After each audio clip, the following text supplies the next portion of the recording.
आज मैं अपने बूढ़े माँ बाप के साथ एक झोपड़ी में रह रही थी और खाने के लिए भी कुछ नहीं है। मैं तो बहुत ही अमीर घराने की बच्ची थी और मेरे दो भाई भी हैं। लेकिन ऐसी किस्मत बदलेगा मुझे पता ही नहीं था कि मेरे भाइयों ने ही मेरे माता पिता के साथ ऐसे सलूक करेंगे। और मैं बेचारी अपने माता पिता को अकेले कैसे छोड़ सकती थी। इसलिए मैं भी उनके साथ डर डर की ठोकरें खा रही हूँ।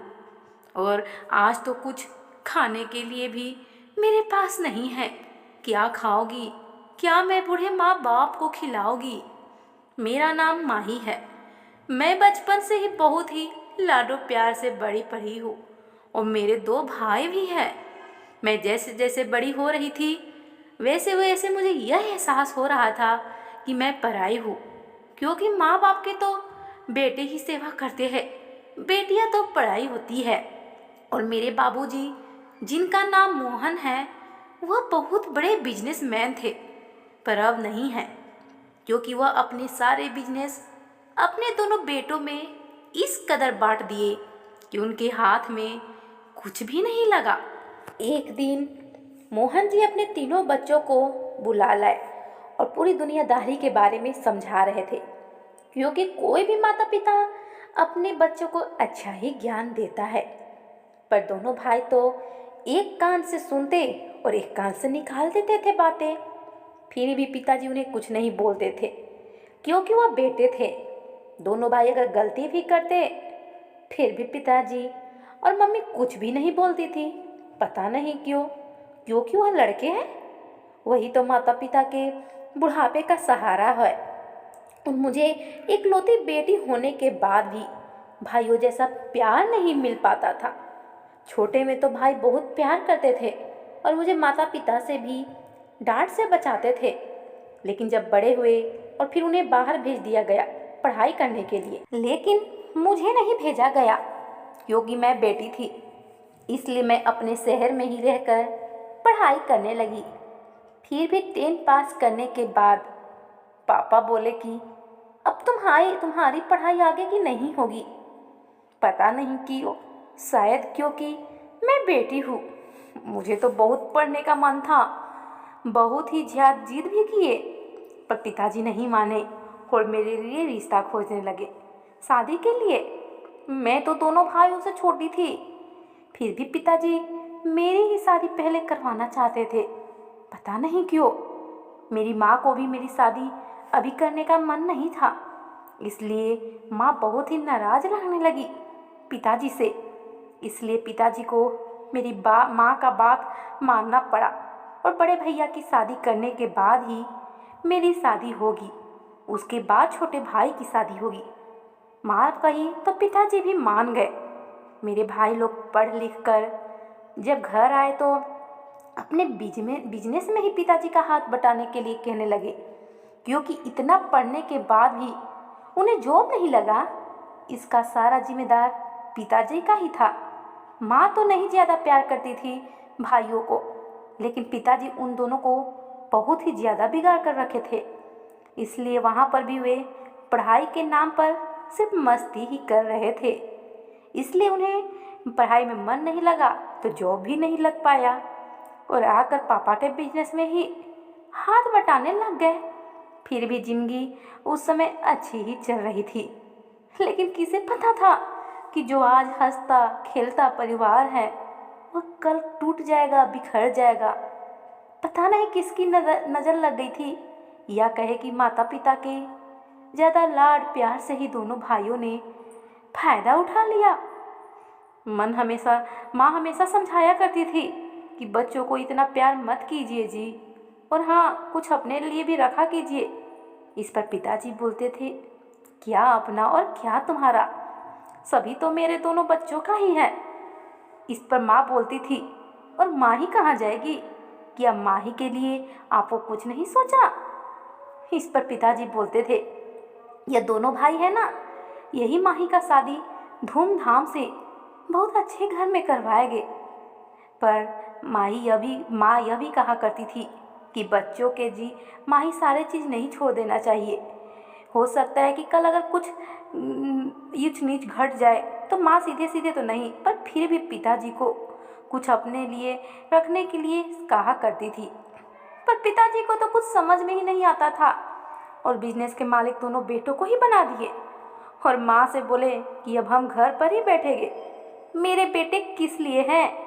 ऐसे ही जिंदगी चलने लगी और दोनों भाई बिजनेस बहुत अच्छे से संभालने लगे। 1-2 साल तो बिजनेस में कुछ घाटा हुआ क्योंकि उन्हें अभी पूरी जानकारी नहीं थी भाइयों को कि कैसे फायदा होता है, कैसे नुकसान होता है और कहाँ से सामग्री आती है। लेकिन पिताजी के राय मशवरा करने के बाद बिजनेस में पिताजी के सहयोग करने के बाद बहुत आगे बढ़ने लगे। फिर पिताजी बीच में साथ छोड़ दिए थे और भाई इतना आगे बढ़ने लगे कि पिताजी के राय भी लेना गवारा नहीं समझते थे। मेरे पिताजी की बातों को अनसुना कर देते थे। पिताजी भी हैरान थे कि जब हम बिजनेस करते थे तब इतना फायदा नहीं होता था, आज इतना ज़्यादा फायदा क्यों हो रहा है। असल में हमारा तेल का बिजनेस था और दोनों भाई तेल में भी मिक्स करके बाजार में व्यापार किया करते थे, इसलिए उन्हें बहुत ज़्यादा फायदा हो रहा था। पर पिताजी की इस बारे में कुछ भी नहीं पता था। एक दिन पिताजी ने सोचा कि हम जाकर खुद जांच पड़ताल करेंगे, लेकिन चुपके से, क्योंकि दोनों भाई तो पिताजी को उस जगह पर आने ही नहीं दिया करते थे। कहते थे आप घर पर ही आराम किया कीजिए, अब यह सब संभालने को आपकी उम्र नहीं है। पिताजी भी सोचते थे कि बेटों को मेरी शायद फिक्र है, पर वह तो पिताजी को इसलिए नहीं आने देते थे क्योंकि उनका काला धंधा जो पकड़ा जाता। और बिजनेस में इतना ज़्यादा फायदा होने लगा कि भाइयों ने अपने अपने नाम के भी प्रॉपर्टी लेने शुरू कर दिए और पिताजी को इसके बारे में कुछ भी खबर नहीं था। ऐसे ही जिंदगी गुजारने लगे और बड़े भाई के लिए रिश्ते आने शुरू हो गए थे। बड़े भाई की शादी धूमधाम से बहुत ही अच्छे से हो गया। भाभी भी बहुत सुंदर थी। पिताजी ने तो दहेज लेने से भी मना कर दिया था क्योंकि उनका कहना था कि मेरे पास क्या चीज़ की कमी है, अगर हम आज दहेज लेते हैं तो क्या यह जिंदगी भर थोड़े ही टिका रहेगा, ख़त्म हो जाएगा और एक ना एक दिन तो ख़त्म हो जाएगा। बस हमें लड़की चाहिए, देखने में भी अच्छी और समझदार भी, मन की भी सच्ची। पिताजी बहुत ही अच्छी लड़की खोजकर बड़े भाई की शादी करवा दिए थे, पर भाई को उस लड़की से प्यार ही नहीं था। वह तो उन्हें देखकर ही पसंद नहीं करते थे। पता नहीं क्यों देखने में तो भाभी बहुत ही सुंदर थी, फिर भी ऐसा लगता था जैसे भैया किसी और को पसंद शायद करते हैं। पता नहीं, घर में अब थोड़ा मूड खराब रहने लगा सभी का, क्योंकि नई नई दुल्हन जब आती है तब घर का तो रौनक ही कुछ अलग होता है। पर यहाँ भैया के चलते घर का माहौल अच्छा नहीं दिख रहा था। माँ भी उदास रहने लगी थी क्योंकि नई बहू तो बहुत ही अच्छी थी, अपनी सास ससुर की भी सेवा करती थी, मेरी यानी कि अपनी ननद को भी अपनी बहन मानती थी। पर फिर भी भैया भाभी को पता नहीं, भैया भाभी को पसंद ही नहीं किया करते थे। शायद वह सच बोलती थी इसलिए, यह पता नहीं। इस प्रकार मेरा भी रिश्ता आने लगा। पिताजी ने अभी तो साफ साफ मना कर दिया कि अभी मेरी बेटी की शादी नहीं करनी है, क्योंकि जब तक बड़े बेटे नई दुल्हन को बढ़िया से अपना नहीं लेता तब तक उनके मन में कुछ चल रहा था, क्योंकि एक बेटा का घर बचा ही नहीं तो दूसरे के हम कैसे शादी कर दे, क्योंकि मेरा बेटा अपनी पत्नी को पसंद ही नहीं करता है। इसलिए अभी मेरे रिश्ते की बातें बंद कर दी गई। रोजाना भैया भाभी में झगड़ा होने लगा, पर भाभी ज़्यादा शांत रहा करती थी। एक दिन भाभी को कुछ ऐसा पता चल गया जो पिताजी की तो हालत ही खराब कर दी, क्योंकि मेरी भाभी किसी से भी कुछ नहीं छुपाती थी, वो हमेशा सच बोलती थी। इसीलिए तो पिताजी उन्हें पसंद किए थे। वह पिताजी की दोस्त की बेटी थी, इसलिए पिताजी उन्हें अच्छी तरह से जानते थे। और मेरी भाभी एक दिन पिताजी से बोली कि आपके दोनों बेटों ने बिजनेस में ऐसे आगे बढ़े हैं कि आप देखिएगा तो शर्मा जाइएगा, आपको एक दिन जाकर देखना चाहिए। और चुपके से, इसीलिए तो पिताजी उस दिन चुपके से बिजनेस के व्यापार के मंडल में गए थे। वह दोनों भाइयों को तेल में मिलावट करते हुए देख लिए और उनकी हालत इस समय खराब होने लगी। पर कैसे भी वह अपनी हिम्मत करके घर आए। वहीं पर वे नहीं तो बेहोश हो जाते और सारी बात माँ को भी बता दी। माँ को भी सदमा लग गया, इसलिए भी लगा क्योंकि अगर आज फायदा हो रहा है बिजनेस में तो हो सकता है कल अगर पुलिस की रेड पड़ जा गई हो तो बिजनेस ही ठप हो जाएगा, बंद हो जाएगा। और बाद में भी यही हुआ। पिताजी तो उस समय चुप रहे, लेकिन कुछ समय के बाद वो भैया को बहुत समझाने की कोशिश किया, पर दोनों में से कोई भी समझे नहीं और साल भर के अंदर ही पुलिस का रेड पड़ गया। सारे बिजनेस कारोबार बंद कर दिया गया। जितने भी जमीन जायदाद थे पिताजी की वे पुलिस अपने कब्जे में ले लिए, पर जमीन जायदाद तो भाई लोग को भी लेकर रखे थे और किसी को बतलाए नहीं थे, इसलिए उस जमीन को पुलिस नहीं हड़प पाई क्योंकि किसी को भी उस जमीन की जानकारी ही नहीं थी। घर में भी किसी को नहीं पता था, सिर्फ बस दोनों भाइयों के अलावा उसके बारे में कोई नहीं जानता था। दोनों भाई कुछ साल के लिए जेल भी गए। पिताजी उनकी जमानत करवा दी। जैसे ही जमानत हुई दोनों भाई आकर पिताजी पर ही अपना सारा गुस्सा भड़ास निकालने लगे, क्योंकि उन्हें लगा कि यह सारे काम पिताजी का ही है। क्योंकि इतने साल तक जब पुलिस को कुछ पता नहीं चला तो अचानक कैसे पता चल गया। लगता है पिताजी ही पुलिस को बताया है, क्योंकि पिताजी चुपके से जो देखने गए थे बिजनेस में, उसके बाद मेरी जिंदगी ही बदल गई। यानी कि हम सब की भाभी को पिताजी अपने मायके भेज दिए और कुछ दिन के बाद भैया भाभी की तलाक हो गई, क्योंकि भैया भाभी को पसंद ही नहीं किया करते थे। अब तो रहने के घर भी नहीं था और भैया अभी भी भाभी को ही सारी जिम्मेदार मानते थे कि भाभी के ही चलते ये सब हो गया। अगर वह सच नहीं बोलती तो भैया का झूठ सामने नहीं आ पाता। शायद भैया पसंद नहीं करते थे इसलिए भाभी को, क्योंकि वह सच बोलती थी, ईमान की सच्ची थी। वह भी ऐसे आदमी के साथ रहना चाहती थी कि जो सच्चा हो, इसलिए भाभी भी तलाक देने के लिए मान गए। और अपने माता पिता से भी झूठ बोल सकता है, वह कुछ भी कर सकता है, इसलिए भाभी भैया को तलाक हो गया और हम सभी भी किराए के मकान में रह रहे थे। भैया अभी तक हम लोगों को नहीं बतलाए थे कि हमारा एक दो जगह घर भी है, क्योंकि पुलिस उसे भी शायद जब्त न कर ले और पिताजी बतला न दे। भैया को ये शंका था। ऐसे करते करते एक दिन बड़े भाई शादी करके आ जाते हैं एकदम से अपनी पसंद की लड़की से, और उन्हीं की देखा देखी छोटे भाई भी अपनी पसंद की लड़की से शादी करके आ जाते हैं कुछ दिनों के बाद। इस पर माँ तो बहुत नाराज होती है, पर पिताजी कुछ नहीं बोलते हैं, क्योंकि वह जानते थे कि जो बेटे अपने माँ बाप से झूठ बोल सकते हैं वह क्या ही माँ बाप की इज्जत रखेंगे और क्या बात मानेंगे।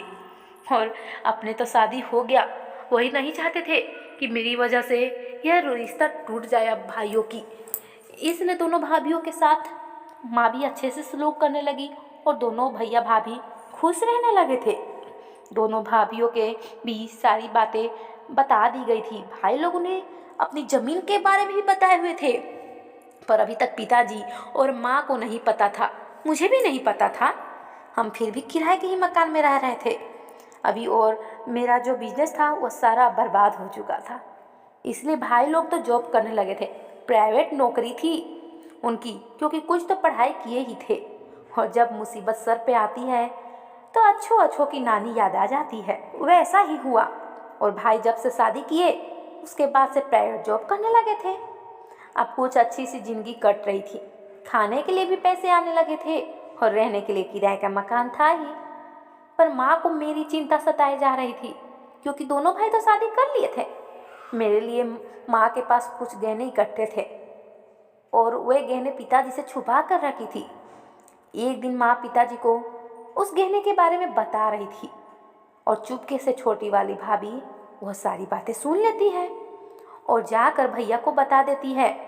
उसके बाद जब भी मेरे लिए कोई रिश्ता आता तो भैया सामने से ही आकर साफ साफ कह दिया करते थे कि मेरे पास कुछ भी आपको देने के लिए नहीं है। माँ तो जानती थी कि मेरे पास कुछ गहने हैं, पिताजी भी जानते थे, इसलिए पिताजी एक दिन दोनों भाइयों को इस गहनों के बारे में बतला दिए। भाई लोग को तो यह पता ही था, पर माँ के मुंह से सुनना चाहते थे। पर जैसे ही गहनों के बारे में बताए वह सारे गहने भाई लोग मांग लिए। भाई लोग को माँ भी दे दी कि शायद शादी के लिए ही मांग रहे होंगे। अपनी बहन की फिक्र है। पर कुछ ही गहने दी थी माँ और कुछ गहने अपने पास ही रखी हुई थी, किसी को नहीं बतलाई थी।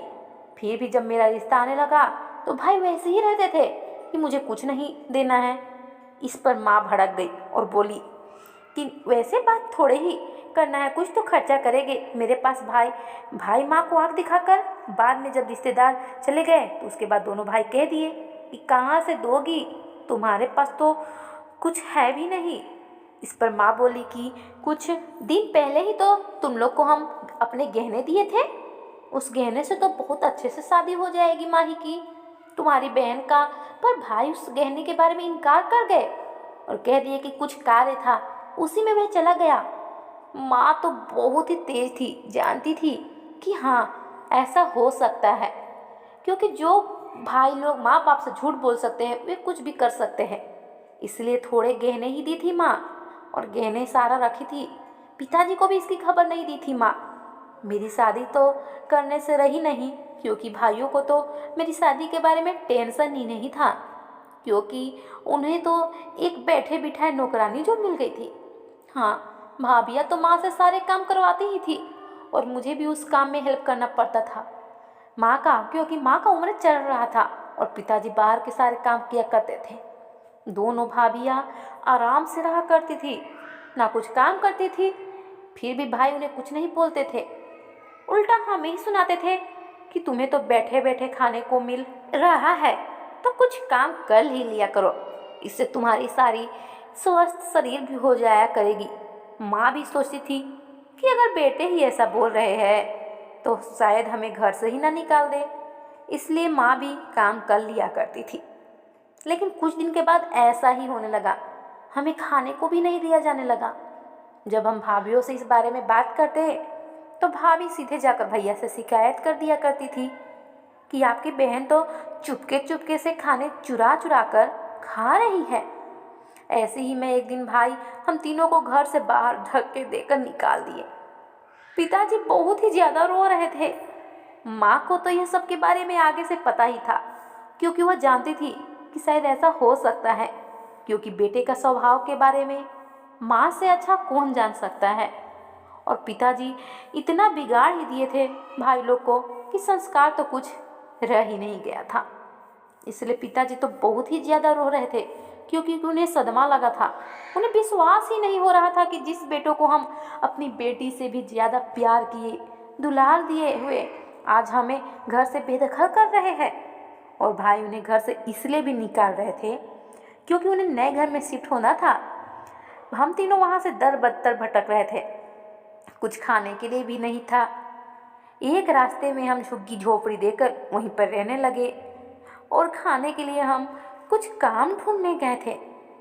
कुछ होटल में बर्तन धोकर मुझे पैसे तो मिल गया था और खाने का गुजारा चल रहा था। ऐसी ही जिंदगी बीत रही थी। आज तो मेरे पास पैसे भी नहीं थे, क्योंकि कहीं पर भी मुझे कुछ काम नहीं मिला। माँ मेरी चिंता को समझ रही थी, इसलिए माँ उस दिन मुझे कुछ पैसे गहने चुपके से दिए। मैं तो हैरान रह गई कि माँ के पास इतने सारे पैसे कहाँ से। इस पर माँ मुझे उसके बारे में बतलाई। तब मुझे समझ में आया कि माँ बाप को भी जब तक जिंदा है कुछ न कुछ अपने पास रखना ही चाहिए, क्योंकि आज के ज़माने में तो अपने ही अपने को धोखा दे रहे हैं। हम जाकर उस गहने को बेचकर पैसे ले आए और ये सारे पैसे पुलिस को देकर अपनी ज़मीन हम छुड़ा लिए। बहुत मिन्नतें किए, जहाँ पर मेरा मकान था पुलिस इसके लिए तैयार नहीं थी, पर भाइयों के सारे करतूत बदलाए हम। इसमें पिताजी की कोई गलती नहीं थी। सारी छानबीन हुई। छानबीन होने के बाद पुलिस ने घर, ज़मीन, जायदाद और यहाँ तक कि पिताजी का बिजनेस भी छोड़ दिया और सारे पिताजी के नाम पर ही कर दिया गया था, क्योंकि पिताजी जब बिजनेस करते थे तब बहुत ही ज़्यादा ईमानदारी से रहा करते थे और उन्हीं की नाम और काम की वजह से तो पता लगाने पर पुलिस को भी वह सारी बातें पता चली कि उनकी तेल में कुछ भी मिलावट नहीं रहा करता था। जब पिताजी ये बिजनेस किया करते थे पूरा चारों तरफ नाम था, लेकिन जब से बेटों ने बिजनेस संभाला था तब से यह सब बेकार हो रहा था। इसलिए पिताजी को उनका वह सारा बिजनेस, धन दौलत मिल गया था और यह सब मेरी माँ की वजह से ही मिला। इसलिए तो घर की लक्ष्मी औरतों को कहा जाता है, क्योंकि जब पिताजी की बिजनेस अच्छे से चलती थी तब माँ पिताजी से कुछ पैसे मांगकर उन्हें बचा कर रख लिया करती थी, खर्च नहीं किया करती थी। और माँ के कुछ गहनों की वजह से ही आज हमें सब कुछ मिल चुका था। इस बात की भनक अभी तक भाइयों को नहीं मिली थी, नहीं तो वह आ जाते और जैसे यह सारे धन दौलत बिजनेस जमीन जायदाद हमें मिले, उसके बाद माँ तुरंत मेरे लिए पिताजी को रिश्ता देखने के लिए कही। पिताजी सबसे पहले इस हमारे लिए रिश्ते खोजने लगे और अपने उसी दोस्त के पास गए जिस दोस्त की बेटी से उसने अपने यानी कि मेरे बड़े भैया की शादी करवाई थी, जिनसे उनका तलाक हो चुका था। उनसे माफ़ी मांगे। उनके दोस्त ने उन्हें माफ़ कर दिया, क्योंकि भाभी की भी शादी कहीं और हो चुकी थी और वह अपनी ज़िंदगी में बहुत खुश थी। इसलिए उनकी दोस्त के एक बेटा भी था, वह भी बहुत ईमानदार थे। इसलिए पिताजी गलती की माफ़ी मांगते हुए अपनी बेटी की शादी आपके बेटे से रिश्ता उसके मांगी। उनके दोस्त भी इनकार नहीं कर सके, क्योंकि सारे सच्चाई तो वे भी जानते थे मेरे भाइयों के। इसलिए मेरी शादी आकाश से हो गई। हाँ, उस लड़के का आकाश नाम है जिससे मेरी शादी हुई। वो बहुत ही बुद्धिमान है और उसके बाद जितने भी मेरी बिजनेस और ज़मीन जायदाद थी वह सारे पिताजी ने उन्हीं के नाम पर कर दिए। असल में यह सारे माँ का ही आइडिया था, क्योंकि माँ जानती थी कि अगर मेरे बेटों को पता चलेगा तो फिर वह यहाँ पर आ जाएंगे लेने के लिए। इसलिए माँ सारे ज़मीन जायदाद आकाश और मेरे नाम कर दी। जिस बेटों ने माँ को धक्का देकर घर से बाहर निकाल दिया, अब तो पिताजी का भी दिल उनसे टूट चुका था। पिताजी भी जान गए थे कि बेटे हो या बेटियाँ दोनों बराबर होते हैं। जरूरी नहीं कि अगर जो काम बेटे ना कर पाए वो बेटियों से ना हो पाए। और आकाश भी बहुत अच्छे थे, मेरे माता पिता को भी अपने माता पिता जैसा प्यार देते थे, सम्मान देते थे। और फिर हमारी जिंदगी की गाड़ी बहुत अच्छे से चलने लगी। एक दिन अचानक मेरे दोनों भाई भाभी मेरे ससुराल आ पहुँचे। पता नहीं उन्हें कैसे पता चल गया कि मेरी शादी यहाँ आकाश से हो गई है, और माता पिताजी को बुलाने लगे। इस पर सबसे पहले आकाश जी गए और बोले, तुम लोग कौन हो और यहाँ क्यों आए हो? इस पर बड़े भैया बोले, मैं माही के भाई हूँ और आपका साला। इस पर आकाश जी बोले, मैं आप लोग को नहीं जानता हूँ, क्योंकि माही का कोई भी भाई बहन नहीं है, वह तो बहुत अकेली है, इकलौती बेटी है। यह इन लोगों को बोल ही रहे थे कि बड़े भैया और छोटे भैया मम्मी पापा को आवाज़ देकर बुलाने लगे। मम्मी पापा को बाहर गए तो मम्मी पापा भी दोनों भाई को जानने से इनकार कर दिए। भैया लोग को तो पता चल ही गया था कि यह शायद हम घर से बाहर निकाल दिए थे, इसलिए वह ऐसा कर रहे हैं। लेकिन कुछ दिनों के बाद हम उन्हें मना लेंगे, क्योंकि बेटे जो है। लेकिन ऐसा नहीं हुआ। जिस माँ बाप को बच्चों से दिल टूट जाता है, वह माँ बाप अपने बच्चों को फिर दोबारा माफ़ नहीं कर पाते हैं। अरे अपने बच्चों को तो आप पाल पोस कर बड़ा कर देते हैं, लेकिन जिस माँ बाप ने आपको बड़ा किया, इतना लाड प्यार दिया, उसे आप बुढ़ापे में ही घर से बेदखल कर दिए गए, तो वह माँ बाप आपको कैसे माफ़ कर सकते हैं? जो माँ बाप खून के आंसू रोए हो, वह अपने बच्चों को कभी नहीं माफ़ कर सकते हैं। वह भी कुछ धन दौलत की खातिर भाइयों ने फिर से यहाँ चौखट पर आए थे। मम्मी पापा भी पुलिस को बुलाकर रखे हुए थे। उन्हें घर से बाहर फेंकवा दिए और बोले कि मेरा बेटा उस दिन मर चुका था जिस दिन हमें घर से बेदखल किया था, और उसकी बहन भी। इसलिए हमारे सिर्फ एक ही संतान है, माही, और उसके अलावा कोई भी नहीं है। पिताजी साफ साफ बोल दिए और ये भी बोले कि हमारी जिंदगी की गाड़ी बहुत अच्छे से चलने लगी है, इसलिए तुम लोग अब जाओ। भाई लोग भी चुपचाप चले गए, उनको भी अपनी गलती का एहसास हो गया था। तो दोस्तों, आपको यह छोटी सी स्टोरी कैसी लगी? अगर आपको अच्छी लगी हो तो प्लीज़ लाइक सब्सक्राइब शेयर कीजिए, और हाँ, प्लीज़ एक बटन तो ही दबाना है, तो सब्सक्राइब करना मत भूलिएगा। तब मिलते हैं अगली स्टोरी के साथ, तब तक के लिए धन्यवाद।